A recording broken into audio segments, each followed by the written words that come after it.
ஏசாயா 30 அதிகாரம்.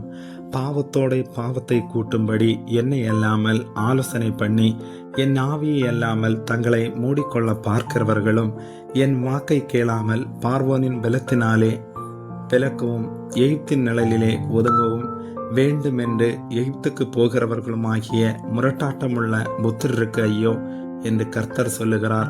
பார்வனுடைய பலன் உங்களுக்கு வெட்கமாகவும் எகிப்தினுடைய நிழலுதுக்கு உங்களுக்கு இலச்சையாகவும் இருக்கும்.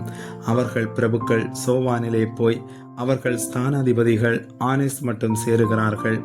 ஆனாலும் தங்கள் சகாயத்துக்கும் பிரயோஜனத்துக்கும் உதவாமல் வெட்கத்துக்கும் நிந்தைக்குமே உதவும் ஜனத்தினாலே யாவரும் வெட்கப்படுவார்கள். தெற்கே போகிற மிருக ஜீவன்களின் பாரம் துஷ்ட சிங்கமும் கிளச்சிங்கமும் விரியனும் பறக்கிற கொள்ளிவாய் சர்ப்பமும் வருகிறதும் நெருக்கமும் இடுக்கமும் அடைவிக்கிறதுமான தேசத்துக்கு அவர்கள் கழுதை மறிகளுடைய முதுகின் மேல் தங்கள் ஆஸ்திகளை ஒட்டகங்களுடைய முதுகின் மேல் தங்கள் பொக்கிசங்களையும் தங்களுக்கு உதவாத ஜனத்தண்டைக்கு ஏற்றிக்கொண்டு போகிறார்கள். எகிப்தியர் சகாயம் பண்ணுவது வியர்த்தமும் வீணமாம். ஆகையால் சும்மா இருப்பதே அவர்களுக்கு பலன் என்று அதற்காக கூறுகிறேன். இப்பொழுது நீ போய் இது பிற்காலத்துக்கு என்றென்றைக்கும் இருக்கும்படி இதை அவர்களுக்கு முன்பாக ஒரு பலகையில் எழுதி ஒரு புஸ்தகத்தில் வரை. இவர்கள் கலகமுள்ள ஜனங்களும் பொய் பேசுகிற பிள்ளைகளும் கர்த்தருடைய வேதத்தை கேட்க மனதில்லாத புத்திரருமாய் இருக்கிறார்கள்.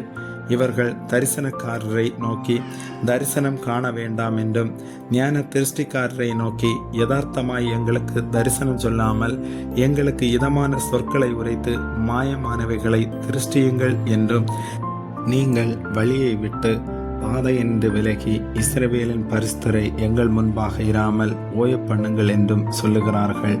நீங்கள் இந்த வார்த்தையை வெறுத்து இடுக்கமும் தாறுமாறும் செய்கிறதை நம்பி அதை சார்ந்து கொள்ளுகிறபடியால் இந்த அக்கிரமம் உங்களுக்கு உயர்ந்த சுவரில் விழப்பிதுங்கி நிற்கிறதும் திடீரென்று சடுதியாய் இடிய போகிறதுமான வெடிப்பை போல இருக்கும் என்று இஸ்ரவேலின் பரிசுத்தர் சொல்லுகிறார்.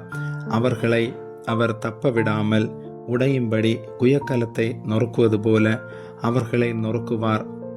அடுப்பிலே நெருப்பு எடுக்கிறதற்கும் குளத்திலே தண்ணீர் மொள்ளுகிறதற்கும் நொறுங்கின துண்டுகளில் ஒரு ஓடாகிலும் அகப்படாதே போம். நீங்கள் மனம் திரும்பி அமர்ந்திருந்தால் ரட்சிக்கப்படுவீர்கள். அமெரிக்கையும் நம்பிக்கையுமே உங்கள் பலனாய் இருக்கும் என்று இஸ்ரவேலின் பரிசுத்தராயிருக்கிற கர்த்தராகிய தேவன் சொல்லுகிறார்.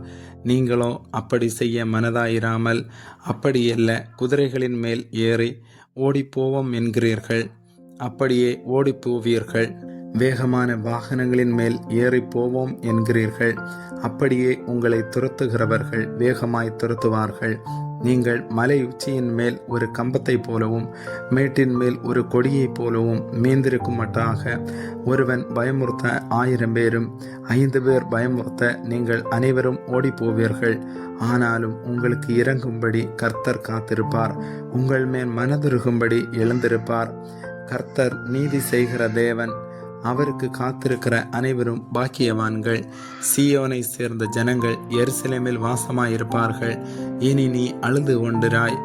உன் கூப்பிடுதலின் சத்தத்துக்கு அவர் உருக்கமாய் இறங்கி அதை கேட்டவுடனே உனக்கு மறு உத்தரவு அருளுவார்.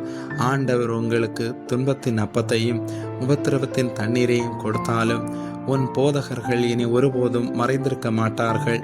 உன் கண்கள் உன் போதகர்களை காணும்.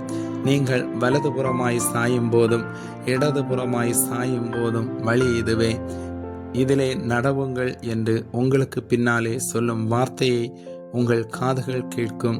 உன் சுரூபங்களை மூடிய வெள்ளி தகட்டையும் உன் விக்கிரகங்களின் பொன் ஆடையாபரணத்தையும் தீட்டாக எண்ணி அவைகளை தீட்டுப்பட்ட வஸ்திரம் போல எறிந்துவிட்டு அதை சீ போ என்பாய்.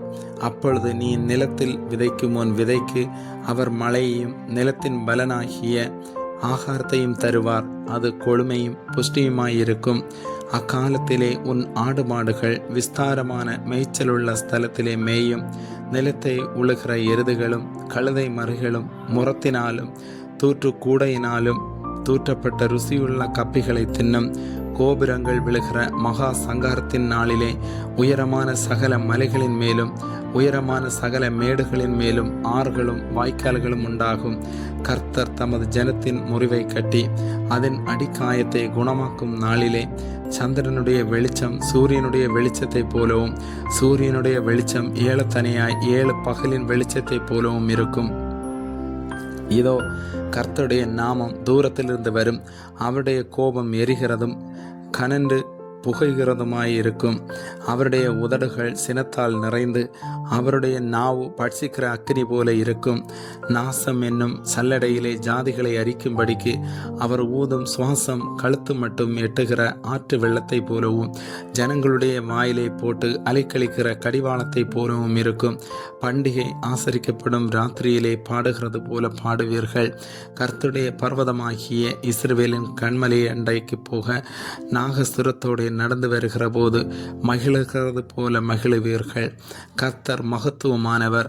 தமது சத்தத்தை கேட்க பண்ணி உக்கிரப கோபத்தினாலும் பட்சிக்கிற அக்கினி ஜுவாலையினாலும் இடி பெருவெள்ளம் கல்மழையினாலும் தமது புயத்தின் வல்லமையை காண்பிப்பார்.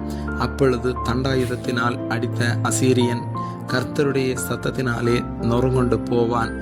கர்த்தர் அவன் மேல் சுமத்தும் ஆக்கினை தண்டம் செல்லும் இடமெங்கும் மேளங்களும் வீணைகளும் அதனுடன் போகும். கொடிய யுத்தங்களினால் அவனை எதிர்த்து யுத்தம் செய்வார். தோப்பேத் ஏற்கனவே ஏற்படுத்தப்பட்டது.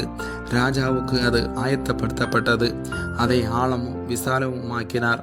வேகும்படி அக்னியும் மிகுந்த விறகும் உண்டு. கர்த்தரின் சுவாசம் கெந்தகத்தீயை போல அதை கொளுத்தும். ஆமேன்.